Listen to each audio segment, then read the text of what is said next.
Mayowa Kehinde was the kind of man whose name carried weight in high circles. At just 36, he had built Kehinde Tech from the ground up, an innovative tech empire headquartered in Victoria Island, Lagos. He was the CEO, the face of the company, and the symbol of black excellence. People admired him, envied him, whispered his name in boardrooms. Yet, one thing continued to elude him: love. Born into a close-knit, well-to-do family, Mayowa was the eldest of three. His sister, Bukola, a gentle, warm soul, had recently married her college sweetheart, Julius, a pharmacist. His younger brother, Olalekan, was hustling his way through the business world with Mayowa's support. Their parents, Mr. and Mrs. Kehinde, were proud, supportive, and comfortably retired in Ibadan. But Mayowa, he carried a secret that complicated his love life: his sickle cell status. Many women, after falling for his charm, wealth, and intellect, turned cold once they heard of his health condition.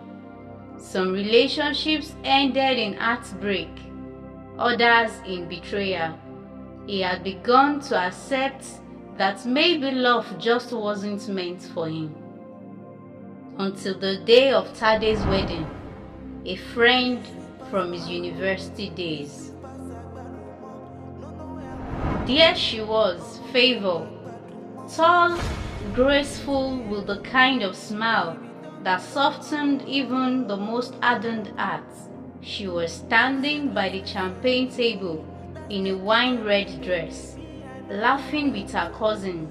She was from wealth too, but she wore it differently: humble, elegant, and real. They danced, they talked, and soon they were texting late into the night, having deep conversations about life, music, politics, and dreams. Weeks turned to months. Friendship blossomed into love. For the first time in years, Mayowa let someone in, but everything shattered the day Bolaji returned. It was at a Sunday brunch. Mayowa had invited Favor to a rooftop restaurant in Ikoyi. Just as he was about to toast to their love, a man walked in with fire in his eyes. Favor, the man said, voice thick with anger. So this is the man you replaced me with? The air froze. Favor turned pale. Bolaji, she whispered. He nodded. Yes, I'm back, and I came to take my wife. Mayowa's hand trembled slightly. Favor, who is this? Tears welled up in her eyes. I didn't know he would return. We did an introduction before he left for Canada 2 years ago, but he vanished. I thought it was over. I didn't expect this. Bolaji's eyes burned with rage. You are mine, Favor, and if I have to fight for you, I will, even if it means blood. Mayowa left the restaurant without another word. His heart was broken, shredded. His phone started buzzing. The blogs had caught the drama. Bolaji and Mayowa in war over wealthy Lagos heiress, love, lies, and a Lagos scandal. His companies publicized begged him to lay low. Investors were asking questions.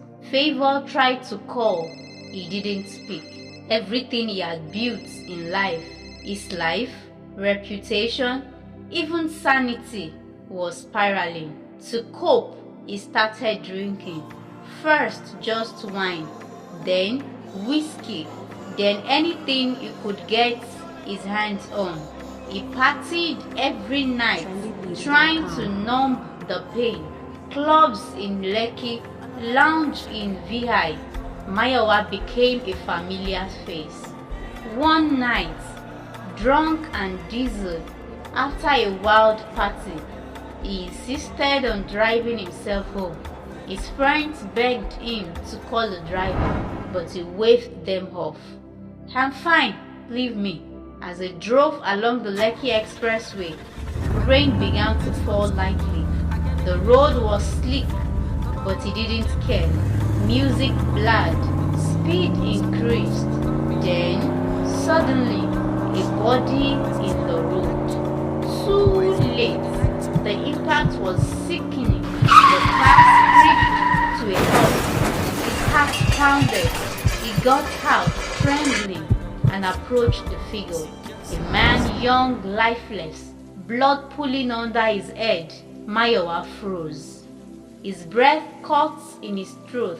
No one else was around. Panic set in.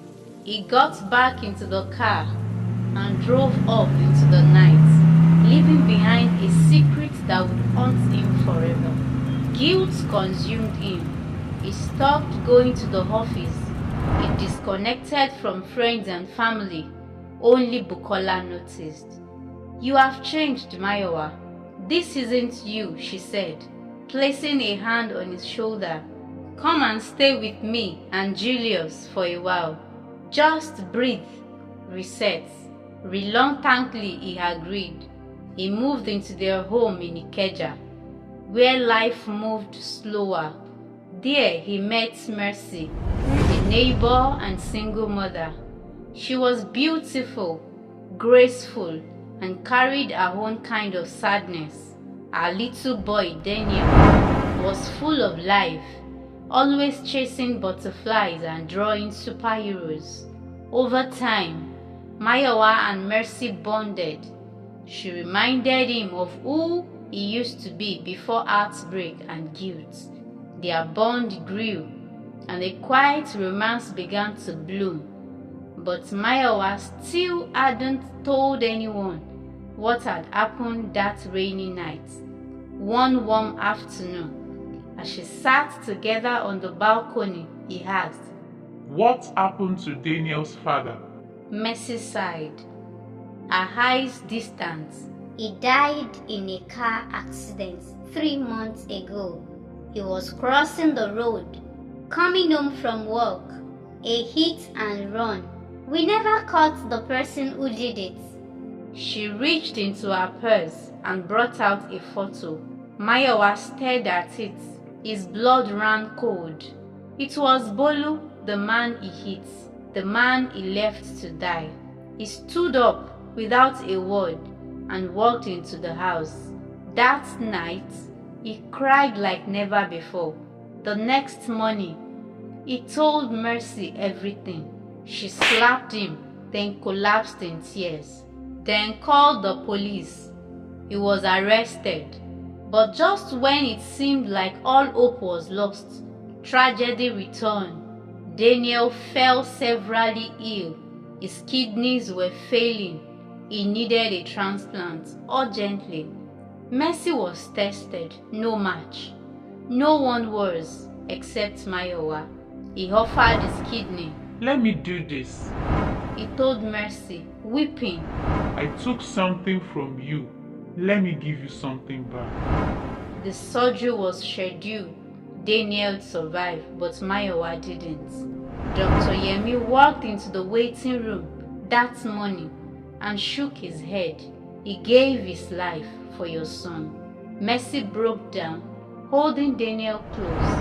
You killed my husband, but gave your life to save my child. She buried Mayowa with tears and a whisper. You were a broken man, but you left the world whole again.